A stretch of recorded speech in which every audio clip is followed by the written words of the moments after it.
Direct indexing is often sold as a customization tool. And sometimes it's just that, a customization tool. But the reality of it is most people using direct indexing use it for one reason, and that's tax loss harvesting. So that's really the story. It's a way to keep broad market exposure while creating more opportunities to harvest losses in a taxable account. So, what is direct indexing? Instead of buying one ETF or mutual fund that tracks an index, you own many of the individual stocks within the index in your individual account. So, if you're trying to track something like the S&P 500, you're not buying the fund wrapper, you're buying the underlying stocks themselves. That may sound like a small difference, but it gives you more control, especially from a tax standpoint. And when you boil it down to the fact that you're just owning all the underlying securities within the basket instead of the basket itself, you might think, why would anybody want to do that? Well, the issue with the traditional index fund in a taxable account is that you only own the fund as one position. So even if the stocks inside your fund are down, there's not really much you can do with that.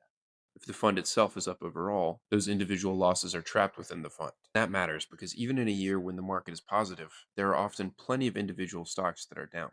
With a regular index fund, you can't really access those losses. With direct indexing, you can. That's where it becomes useful. Because you own those individual stocks, you can sell the names that are down and realize those losses for tax purposes. So you're not stepping out of the market just to create a tax benefit. You're staying invested, but you're being more intentional, really about how you manage those losses along the way.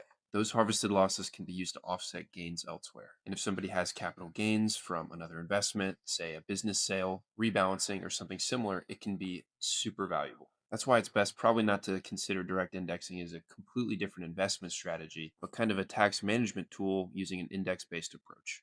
This usually matters for people with larger taxable accounts, high incomes, or gains they might need to offset over time.